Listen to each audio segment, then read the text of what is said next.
little bit about interviewing today. All right. Are you excited? Yeah. So this is our little icebreaker. So you can just kind of popcorn, just kind of share your thoughts. But what's the most challenging part of interviewing for you? Selling myself. Yeah. Telling people how great and wonderful I am. Yeah, especially when we're trying to be humble Christians. Yeah, for right? sure. For sure. Right. That's hard. That's really hard.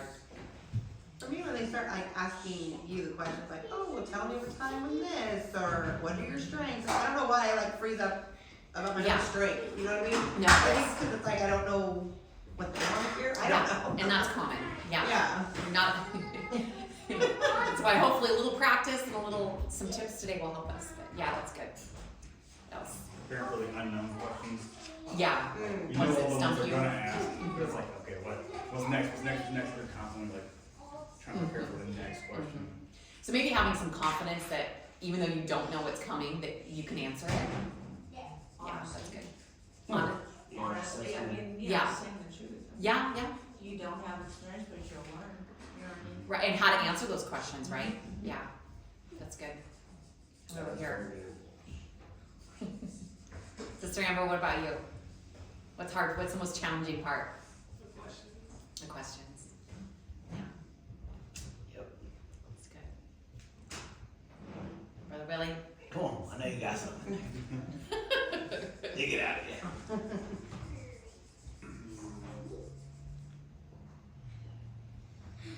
Or do you have a time where you interviewed for something and it was kind of rough? I think it's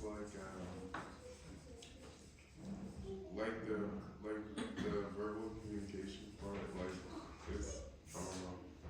Just speaking up and yeah.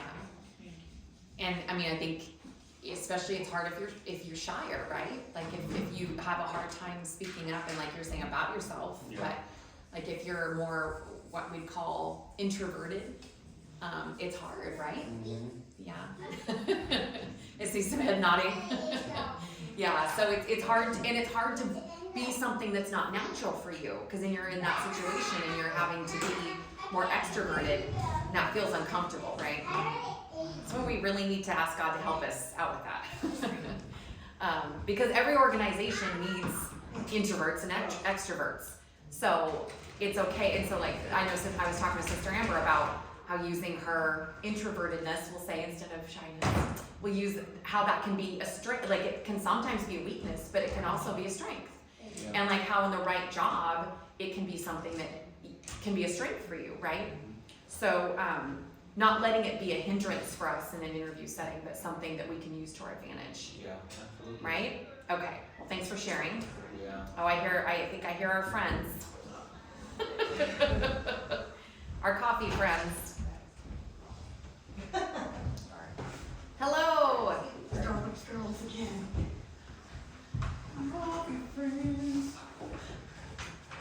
All right, so what we're going to cover today is I'm going to talk a little bit about understanding different types of interviews. We're going to learn how to structure our responses effectively. And then I'm going to share some tips that'll help you to master interviewing. And then at the end, we're going to have some time for practice. So I'm going to try and make sure that we do protect that time at the end so you all can partner up and practice. And then I hope that that's just, because really how we get better at this is practicing. That's true. And it's great when we can interview once and get the job, but then you don't get that practice, right? Mm-hmm. And so you may have to then practice on your own. I'm always happy to do mock interview with you and ask you questions and stuff. So if you need that, feel free to ask, and I'm happy to help further beyond today. Okay, so different types of interviews that we might have. You might have a phone interview to start with, and sometimes those can be tricky. I've had ones where they call me and I'm not, like, it's impromptu. And you're like, okay. But again, keep in mind they know they're calling you on the spot. So if you're in your car or whatever, like make sure you're safe, but try to get to a quiet spot as quickly as you can. Try to quickly calm yourself and just answer the questions as best you can. They know they're catching you on the spot, Yeah. but they may also be doing that on purpose. So just do the best you can. Sometimes phone interviews are scheduled, which does give you some time to prepare. But I'll talk about how tackle these types of interviews towards the end. There's virtual interviews. I know if anyone looked for a job in 2020, everything was a virtual interview. And then when we started going back, to having it, I was like, oh wow, I actually get to go into your office and meet with you in person. But I'll talk about how to tackle those. In-person interviews, they're of course can be the most nerve-wracking, but they're actually the best because you get to actually use all of your senses and your communication and everything to put your best foot forward. When we're virtual or on the phone, we're very limited in what we can use to express ourselves. So if you are more introverted, it's a little bit harder for sure. And when you go in person, you get to meet people, see the environment, you get to interview them in essence, which you should be doing too. And thinking about that is like, do I fit in this environment? Can I see myself working here? Because we may need a job so desperately that we just need a job, but if you can afford to find the right place that you will fit, that you can last, because you want to be there for a year plus, like you want to build some longevity, that's the goal. When we're younger, it's more common, to have a job for a few months or whatever, but when I see a young person with longevity on their resume, I'm like, this says a lot to me. This says that they're committed, this says that they withstood the distance, that speaks volumes. So we want to get you guys in a place where you can stay. So that being said, you want to go in and look at the environment, who you're meeting with, and do you feel like it's a fit for you? So you're constantly thinking and observing when you're in person about the fit for yourself, and how you interact with people. They're also looking too. So if you're going to interview in like a big office building or something and you meet with reception first, like they're also judging how you interacted with reception, how you spoke to the other coworkers, and again, all underlying that is that we are children of God, right? And so we have a responsibility as well to be His light into this world, even when we're interviewing on a job. So remember that and keep that in mind too. And you never know how God will use us. So you could be interviewing just for that reason.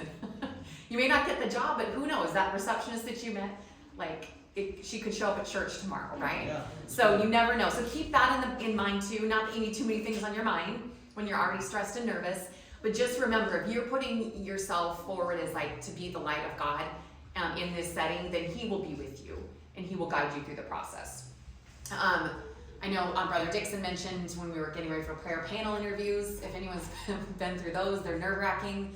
Then you're really sweating, and then it's a lot. I've been through interviews where it's like a day-long deal. There's dinner involved, and it sounds fun, but you're constantly on.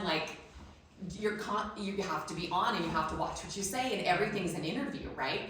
So those can be nerve-wracking, but then you just have to rely on and know that I know what I know. I have my experience, and trust that God will guide you through it. But yeah, and panel interviews too are, you'll see different types of people. It's good to try and know who you're interviewing with, to do some research there. Same with group, or you could meet with different people throughout the day, and that can be difficult. You may get the same questions over and over.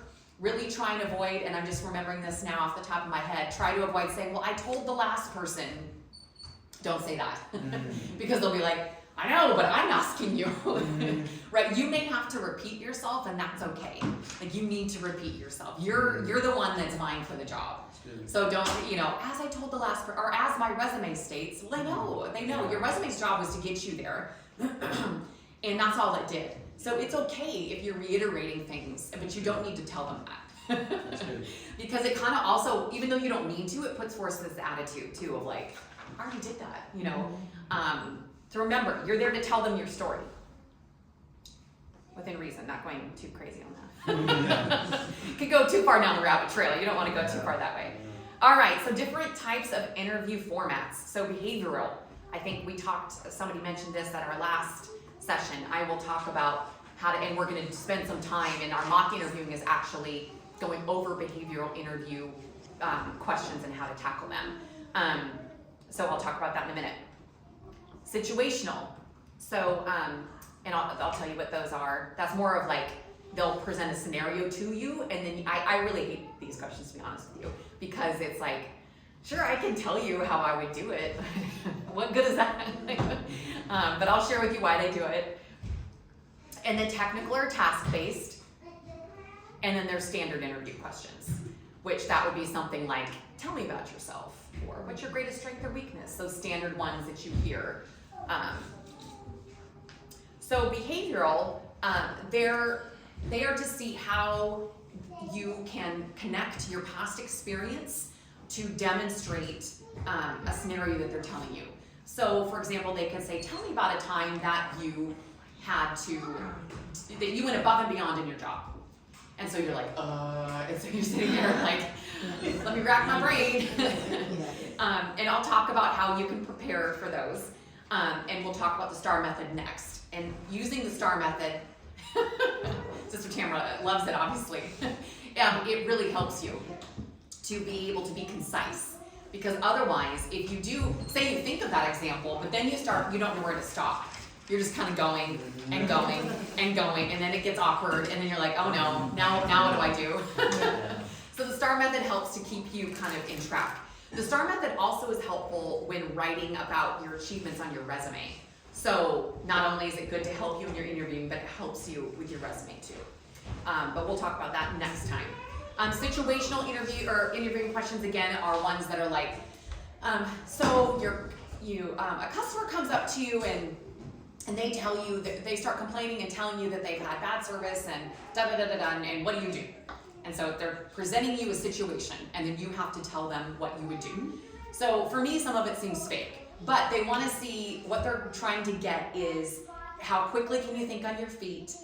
They want to see like how you would, because you'd be surprised how many people wouldn't handle it right. And so for some of us, like we would probably do the right thing, but they want to see how we would react if we were to have that situation. They want to look at our judgment, things like that. And then technical or task-based questions. Technical, these come in more hands-on type professions. So trades, of course, like engineering, IT type jobs, they may ask you to do a task. So if you're in that type of work, they usually will give you some sort of indication that you'll need to do that. So just be prepared. I've done it when I used to do hiring in retail. I've had someone, or we've just kind of role played, I guess was more, but where I would have them actually be on the sales floor and they would role play with me like I was a customer. So sometimes that's a little bit more like task-based interview questions. So be prepared for that you may encounter that. Sometimes when I worked with a nanny hiring agency, nannies would do working interviews. So that family would actually have them work with them for 4 hours to see how they were with their child and that whole thing. There's Sister Lucy. Can somebody let her in? Was that a paid interview? Yes. For the nannies, they would pay them. But sometimes it was less than that'd be their smart. rates. Yeah, for the nannies, How they would bad get do you paid. want the job? But yeah, and even like in a trade, they may ask you to show something that you know how to do. So just be prepared. But again, I feel like look at it as an opportunity, not as a downfall. So look at it as an opportunity to show your skills and what you can do versus something that's scary, right? Because usually you're getting there and you got there because you know the job and you know what to do. So use that as an opportunity for you to shine and really show them what you can do. And then standard interview questions, like we said, the reason why they ask things like that, and honestly, the tell me about yourself question is actually pretty hard. Because again, we don't know where to stop. We don't know where to throw boundaries on that question, right? And so you have to do a lot of critical thinking to try and formulate what's best for this job and this environment. So in your preparation, you want to think about, okay, what is this company that I'm interviewing with? What's their culture like? What do you think they're looking for?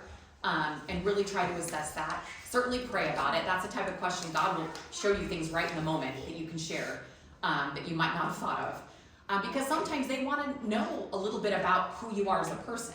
So it may be important for you to share, I love going hiking and being outdoors on the weekend or something. And the guy's saying, oh, me too. And like sometimes I will throw in like the fact that and it'll come into my education because I went to school in Montana. So I'll say when I finished my undergrad in Montana, then I moved to California, and then there's inevitably somebody that knows something about Montana. Oh, that's cool. Or Or I'll throw the USC thing in there. If I see a USC cup, I'll be like, I'll throw that in there so that I can connect with that person that I'm interviewing with. So try to read the room quickly when you make that answer so that you can make a connection with who you're meeting with. And they're more likely to remember you if you can throw in a few of those nuggets that are slightly more on the personal side or more the detailed side that are relatable, right? So when I was doing some studying for this, I want to know your thoughts with it. Because one thing, because the personal aspect, and I was reading tied in with the job description also too. So it's your pertinent skills to go into the personal and because of this, I would align well with this role. Do you think that'd be good to do in the beginning or a little bit more so later? To tie in the personal aspect? Yeah, so standard get to know you, hey, I do this, and because of that, some of the skills I think you translate well to this position because da da da da da. I don't think there's a certain, for me, usually what I do is I'll flow from I'll usually start with my education, my experience, and then at the end I'll tack on the fluff. So that's kind of how I do it. Okay. However, it's not right or wrong. Right. Yeah, and that's why reading and getting to know the job description and the company or organization is so important. Because if you get a sense that they're all about culture, they're all about people, which is awesome, if that's the case, and who you are versus as much, so it's more about fit, and sometimes you can gather that from reading the About Us on their website or doing a little research. Then you might want to weave in some of the more who you are stuff earlier. But you want to craft it in such a way that you don't get down the rabbit trail. So you want to keep your boundaries, and you'll know, just do your gut check. You're it's time to wrap it up. So just, and this is a good one to practice. So the reason why I use this one as an example is because it sounds so easy because all you're doing is talking about yourself. But yet it's so hard because you're talking about yourself. We don't want to do that. But this is the one time in life where you do have to sell yourself. And so we have to leave that part of us, not that we're taking it off, but we have to think about that. And God knows that when we go into the interview, that we need to show what God's done in our life. So look at it that way. We aren't bragging, but we're showing all the great things that God has created in us and through us. We're testifying. Yeah, we're testifying. Look, so that helps you to think about it as a testimony, then think about it as a testimony. So that you're not getting caught up in the fact that I'm here bragging about who I am, right? Yeah. And thinking about your why behind why you're going. You're going to better your life, to make a living for you and your family, to advance, earn more, whatever it is. Remember why you're going in, and that all of it does connect back to the kingdom, right? And so tying that back to I've got to put my best foot forward. And also I represent the kingdom of God. So it's important that I show them what God has done through me. So remind yourself and pray about that before you go, and it will really help you to come in and not feel, and they won't see you, they'll see you as humble. They will, and because you'll have that mindset around it. Which is important because I have interviewed people where I can tell that they're full of ego. And depending on the team that you're looking to be a part of, they certainly may not want that. And I can't imagine anyone doing that here in this room. But, there can be a point where it goes too far, right? So they ask these questions to see how you think on your feet, how you formulate your answer, to get a sense of your judgment, who you are, your character. Because again, a lot of it comes down to fit. So they brought you in because your resume says, yeah, that they fit. I want to see what else they have to offer. I want to see how they present themselves. I want to see if they'll fit this culture.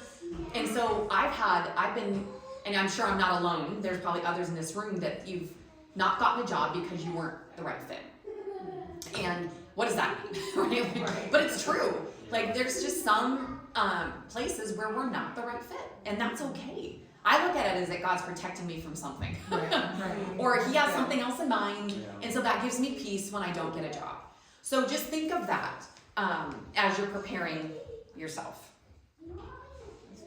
Okay, so going over the STAR method, and again, you all will use this when you practice your mock interviewing. Let me keep us on track here because I am going off on my own tangents, so sorry. But I think they're important. So the STAR method is the situation. So what you're going to do after today is, as part of your homework or your tips to prepare for interviews, especially if you have one coming up, is to brainstorm different examples that you have from your experience that you can use for those tell me about yourself questions, okay? So that you're prepared. Jalissa's at the door. Come on in, friend. So, to answer one of these questions using the STAR method, you want to think about what situation were you faced with. So we're looking at our, tell me about a time that you dealt with a difficult customer. And so you think about a situation, and you're like, oh, yeah, I remember that situation. So you tell them a little bit about it. You're like, yeah, I remember this time this lady came up and her fries were cold, and she was upset. That's the situation. You stop there, okay? Then what was the task? You know, I was at the register, and I had a line of other customers behind her, and I needed to help her. Then what did I do as my action? The action is that I had them quickly bring me a new plate of warm fries, and I gave them to her. And then I gave her a $5 off coupon or whatever. That was the action I took. The result was that the customer was happy, and she thanked me, and she said that, you know, I was very kind and attentive to her problem or whatever. Stop her next week. Exactly. So that is how I would walk through that, and I know I kind of did that quickly, but that's how I would take that situation and break it down. So you want to do that when you're thinking through examples from your experience that could respond to these tell me about a time questions, okay? Any questions about that at all? Okay, I do have a question. Yes. For me, since I've been at my job for so long and I've tried to do interviews in the same company. Yeah. It's so hard to use the STAR situation because in my mind I feel it's hard because I'm trying to use something that would apply. Okay, good. Because you don't want to use ones from your own company because it's Right, them. and then when I do, I'm like, oh, well, I Don't tell them about so-and-so or... My brain is like overwhelmed and then I just lose the whole So, remembering which goes first. okay, so just think start, and really sometimes I mix up task and action, and that's okay. Okay. They're not gonna be like, oh, you didn't do the STAR method correctly. Okay. Like, they're just looking, it's just to help you, guide you, so you stay on track, so you don't ramble, really. Right. So that you can give them what they need. They wanna see, what were you faced with, how did you handle it, and what was the outcome? Okay. Point blank, that's what it is. So your T and your A can kind of blend. Okay. Use examples. So if you don't have a work example, you can use an example from church. You know, tell me, we've dealt with situations, right? And so we have examples. Tell me about a time you had to work as a team. Well, you can use church clean as an example. You can use, you know, whatever. Like we do a lot of things here that really do resonate in the work world. Mm-hmm. It's just we're doing it for God, right? So pull from other experiences in life, and if you truly don't have something, you can say, like, you know what, there isn't an example I can pull from work. However, I can share with you something from my experience being a mom. You know, and then at least in what that tells them, you know, it may not resonate with everyone, but what it does tell them is like, they thought on their feet enough to, instead of saying, I don't know, or I know I don't have that experience, you pulled from something in your life. So you were able to holistically see your entire life and be able to pull an experience from it and think on your feet. So look at different pieces of your life that you can pull examples from. Don't pigeonhole yourself right into work. Does that make sense? Yeah. So yeah, because also being a mom, and especially if you're coming back to work, or you've not had a lot of work experience, you've got to pull from somewhere, Right. and they know that, right? And the thing about an interview too is they're already giving you a seat at the table, so they've seen what you've presented as far as your experience is concerned. So they know if it's not very much yet, or you know, so they know that they know you're going to have to come up at school. You can use school examples. Tell me about a time you worked on a project and you were part of a team. Plenty of school examples. So really think broadly. Does that help some? Yeah. Can you help my nerves too? Yes. That's his job. Okay, so preparation is key, and so this will help the nerves some too.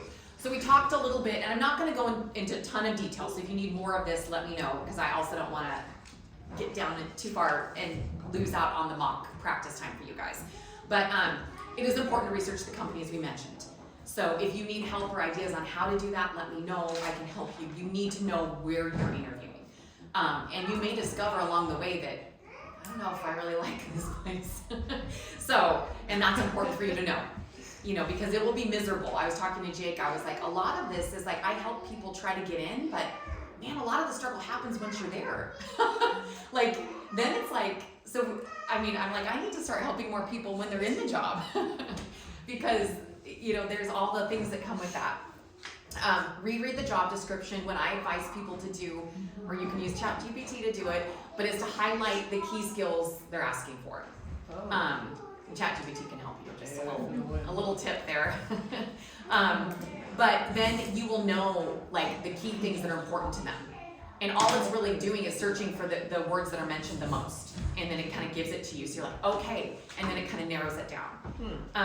Like I said before, brainstorm examples from your experience, all your experience.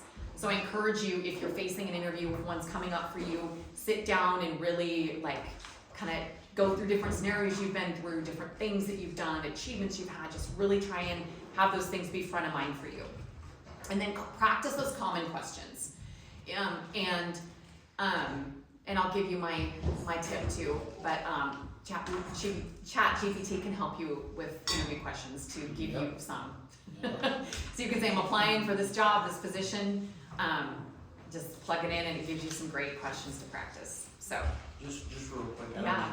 Just throwing this out there, I don't want to spend so much time on it, but I literally have ChatGPT do the mock interview. There's an option on there Yeah. where I put the job duties, my resume, what they're looking for in similar jobs, create practice interview questions, and I can do like a chat back, Yeah. and it'll like, tell us a little bit about yourself, and then I'll do that, and they're like, that was great, but this is what you need to strengthen it, and it really has honed in my interview skills. Yeah, I know that it's killing the role of a career counselor, but that's great. Yes. Just so you know, they're probably also using ChatGPT to come up with the questions. Right. I mean, why beat it when you can join them? But no, it's a smart way to do it, and it's pretty accurate. So as far as what I've seen when I've used it a few times, so check it out. I've had questions where I'm like, thank God I used ChatGPT because I'd be in la la land. And did you find when you went to the interview that it like they asked you the question or It similar? was very similar, and there was one where I'm like, there's no way they're gonna ask me that, but I'm gonna practice it. And sure enough, it was like some weird question where it was just like, boom, like right off the top because I've been practicing. Yeah, good. Not just in the like on the way there, but for days. Yeah. Just going through the interviews, so on and so forth. So. Yeah, that's good. And keep in mind too that like you don't want to know your response, because I've worked with some people where they're like literally almost reading their response. Yeah. Like you want to just know it. Yeah. So trust yourself. Trust that you can just know it. And that's where you're trusting God in it too. So if you're, but don't try to just regurgitate something you've prepared because it won't come across as authentic. Thank you. Which is really important. So of course, pray about the interview, ask for prayer, and that will help to ease your nerves. So the more that, as we know in everything else in life, the more we lean on God, then the more I know, the less anxious I feel. We're gonna feel nervous though, so just know that you will feel some nerves. That's normal.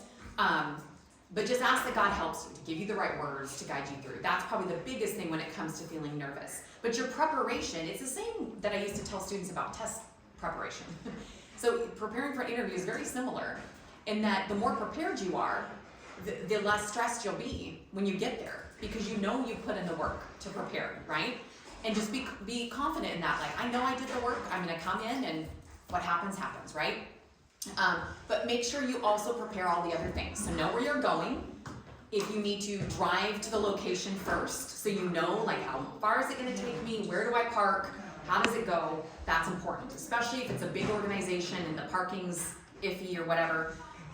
Make sure you arrive early, but not too early. I've had some experiences where the person's too early, or I'm too early and it's awkward. Yeah. You're just like sitting there and they're trying to like avoid you. So 5 to 10 minutes I think is okay. But being early, it is helpful for your nerves mainly. They're usually not ready for you, but it also does show them your work ethic. If you're late, it's a real rough one. Oh, yeah. It's a rough one. Continue to go, but make sure you get a good night's sleep the night before. Again, just like test taking, like get sleep because your brain will not think right if you are sleep deprived. Same with food. Eat a healthy meal before. So if your interview's in the afternoon, make sure you eat a healthy breakfast. Don't eat too much because you don't want to be sleepy. Don't have too much caffeine because then you'll be jittery and you'll be like, is this person on speed or? Don't do speed. Oh, man. We're not going to go down all those pathways. Right. But just so I would have your coffee in the morning, but then just kind of taper off. Have some tea. Do things that'll calm you. Listen to worship music on the way. Pray on the way.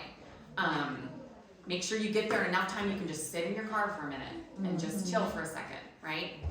So those things are all very important in helping you to have a good experience when you go. Okay, so we also want to dress the part. So this can be tricky in this day and age because there's some pretty casual places. So that's another part about knowing the culture. So startup companies that are, you look online, it looks like things are a little bit more chill there. But you might want to dress kind of like more like Sam, except for maybe not the shoes, like business casual-ish. You want to dress a step above what the people there are wearing. And you can get a sense of what they're wearing by doing your research online. Most places still, you're not going to really go wrong with a suit or women, like what I'm wearing. And with us, it's hard, especially with our movement with being apostolic, because I'm not going to wear a suit with pants. I could wear a skirt and I could wear a jacket. Or something like this would be fine. I would probably put on a jacket. I probably am not going to wear like shoes that are going to be uncomfortable or like heels that I have to tromp around everywhere in. So think about that too. You want to have everything clean and pressed, so take it to the dry cleaner if you have to. Get the dog hair off. Polish your shoes. You want to look put together, right? And again, you're also representing God, so keep that in mind. If you need, men, if you need to, trim up the hair a little bit, you already are clean shaven. I marked off our things that don't pertain to us in this little image I snagged from Google. But for the most part, it all works. So just keep that in mind. And even if you're applying for an entry-level customer service job, think about taking it up a step. Like if you're going to apply, if interviewed at Chipotle, maybe like a button-up, with a nice skirt or nice pants, step it up a little bit. You don't, I wouldn't recommend coming in jeans and tennis shoes because what they want to see is that you took the time and care to come in professionally. First impression. Exactly. All right, and keep your colors kind of neutral. You don't want to wear your purple suit or whatever. Don't be all crazy. How about a Pac-Man suit? Yeah, kind of the Pac-Man suit. That's something I might do quite often when I'm preparing for, well, I haven't had to lately, but when I'm preparing for an interview, is I'll actually go on LinkedIn and I'll find the people that I think that I'm interviewing with. Yeah. And I'll look at their pictures and see how they dress. Yes. And then I'll try to form and fashion what I'm gonna wear based off what they wear. Yeah. I've also used like their school history and their previous job roles so I can connect with what they've done. Yes. Like, oh yeah, like I used to play this sport or whatever. Oh, I used to play that too. No Yes. way. So fun little tricks like that. Very LinkedIn true. business. And Yeah. take it a step further, and if you're not savvy at this, don't do it. But I'll even look up their Facebook. And Yeah. I'll kind of look and see where they go, what they do, everything else, so that Your dogs I kinda have the know how same they click. name, what a coincidence. I take it even further. I do like a full background. I look at the window at night. Like, hey, I put my kid down at the same time you do. I'm sorry. So like, bro,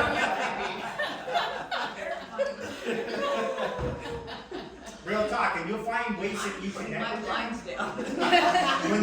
when they're talking about, who are you, and tell us about you, and then you happen to throw in there that you play guitar, and you know that they play guitar, you're like, this guy plays guitar, I play guitar. Similarity effect. They now Yeah. associate themselves with you. They're more comfortable. They trust you. They like you. And I've found that even if I haven't done that level of research, that God will show me those things. He'll show me those things. I said clean it up. Yeah, exactly. She's trusting a little more. But yeah, LinkedIn is, if you're not familiar, it can be an amazing research tool for many different angles of your job search. These are some tips that I recommend based on my years of doing this type of work. Don't wear any scent, because sometimes you go in and people are sensitive to it. Or you don't want them to remember you as the guy that wore too much cologne. Yeah, for sure. So just deodorant for sure, but don't wear a scent. Don't chew gum. Yes. You can do it before you go in and then spit it out, but don't chew gum. Turn your phone off or on do not disturb. I used to say don't leave it in the car, but sometimes I've needed it. So bring it with you in case you need it to reach somebody, like the person you're interviewing with or something, but turn it off so that it doesn't, because the worst thing is that it's gonna vibrate when you're in your interview.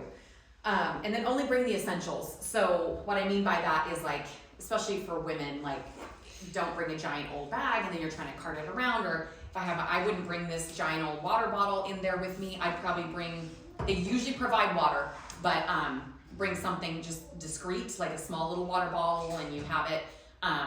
For men, if you have a little, a laptop bag or whatever, you can put, because you also want to, it is a best practice to bring resumes if you're in person.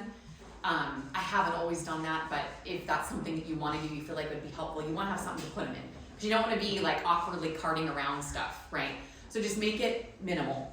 And bring a notebook and pen, because they may tell you things that you need to write down. And so you want to take note of them. Mm-hmm. I also bring a notebook and pen because I put my questions that I'm going to ask them, because that's also part of it. You want to prepare at least 3 questions to ask them for every interview, 2 or 3. And so I put them in my notebook, so I have them. And because then I can write down my responses. So I didn't go into a bunch of detail on how to do that, but there's some other things. But when you're preparing the questions for them, think about things you really want to know that will really help you. And again, ChatGPT can help you a little bit with that. But I always leave my final questions as asking them, if it's your last person you're meeting with, if you have lots of people, to ask them what the next steps are. Because sometimes you will leave the interview not knowing, no one's told you, and then you're like, I don't know what's next. And then you're like, so it's okay to ask what the next steps are in the process. So the other tips I have are to demonstrate good posture. There's a lot of nonverbal communication that goes on. Make eye contact if culturally appropriate. You'll kind of get a sense of that. I won't go into detail there, but smile and try not to look scared.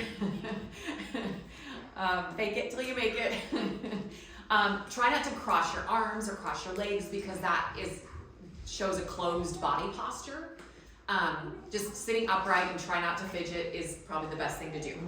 Shake hands when appropriate, and then thinking about, and I have to work on this one because I'm very expressive in my face, but you're watching your facial expressions and what you show in your face. So I think Mrs. Tamara's probably it's a good thing, but we need to control it sometimes. Yes, absolutely. So quickly, we're going to move into our mock interviewing portion. But if you have a virtual or a phone interview, you want to do a little bit different preparation. So as far as to make sure things go smoothly, because you could have prepared your questions really well and how to interview and all that, but then if something happens with your technology, I know it's happened to me before, and I get flustered and it messes the whole thing up. So check your Wi-Fi, check your connections, even if it's just on your phone. Do you have good service in your house? If you don't, make sure you're going to take that phone call somewhere else where you have good service. So you want to make sure everything is going to work appropriately. Make sure your laptop is charged. like simple little things like that can really ruin the interview. Download any applications or softwares and have updates. So a lot of times if people have Zoom and they haven't used it in a while, it'll need an update. And so the last thing you want to have happen is you're trying to click on and it needs an update. So check those things out. If they're using Teams or something you've not used before, you need to try and make sure that you can access that. Prepare your space. So video conferencing thing now has like virtual backgrounds, so you can certainly rely on those. But you don't, if you're not using one of those, don't have a big mess behind you. Make sure that it's clutter free and it's simple. It's not going to be distracting to anyone. If you have pets, make sure they're away or you're away so that they don't distract you. I've seen some virtual interviews where the pets like they're like trying to pet them and get them away, and like I just feel bad for them. Still dress fully appropriately, even though they may not, even if you're in a phone interview, because you will represent yourself better. And it's the same advice I give for test taking. Don't go in your pajamas. Like, be dressed and ready like you're going to interview and like you're ready to take on the world, right? And your voice will show that. And if you are doing a virtual interview, don't read anything from your screen, because they'll think that you're reading from your screen. So just don't. You can have your resume out with you, but because you have that luxury that they can't see what's in front of you, but don't let it hinder you. And again, so when on the phone, the only thing you have is your voice. So you need to make sure that, so if you're a quieter person, you gotta step it up a notch and speak up. You've got to use inflection in your voice. There's got to be some level of enthusiasm, because, and especially if you know that that's a weak point for you, you've got to try and raise that a bit. And with virtual too, all they're seeing is your face. And sometimes if you're like me, my hands, as they fly into the screen. But like, so just know that that's all you have. They have to really make a judgment call, right? So make sure you're using it to your advantage. So you have a level of energy that's appropriate. Use proper facial expressions, inflection in your voice. Be excited about it. If you're not excited about it, why are you doing it? Right? So that's something you might want to ask yourself. Okay. Those are my tips. Anything else to add there, or any questions? Yes. So if you do have a tendency to talk with your hands, is that how you deal with that? Or I think it's okay. I don't think it's a problem, unless it's so wild and crazy that like, I just do that all the time. one thing you can just video yourself and see, like, get on a Google Meet or something and video yourself, or do it with a family member and see how much you do it, see if it looks distracting. The mirror is a fun one. Huh? In the mirror. Yeah, in the mirror. Oh man, we used to do that with door-to-door sales. You can look at yourself, you're like, and yeah, it's awkward, but if you can learn to master looking at yourself, because that's what they're looking at, it's a really fun Yeah. way to do it. So I don't think it is, unless you if it gets too crazy, like I said. But so I would just video yourself and see how much it is. I did the mirror one, I didn't get the job. You gotta make sure there's no spit marks in the mirror, right? All right, friends. So I'm gonna have us pair up. So find, and if we don't have even numbers, You can go with the sanctuary too, there's nothing on okay, they're done cleaning. there. Yeah. Yeah, so if you feel like you want to do that, Jake's gonna hand out the blue folder. Can you hand out those? So there's 2 scenarios, and you'll get 5 minutes to in each scenario. You're gonna each play the part of interviewer and interviewee. And then on this sheet Jake's giving you have a little rubric where you can rate each other on how they did. I have a question for, I'm very bold, so. I have no idea what But,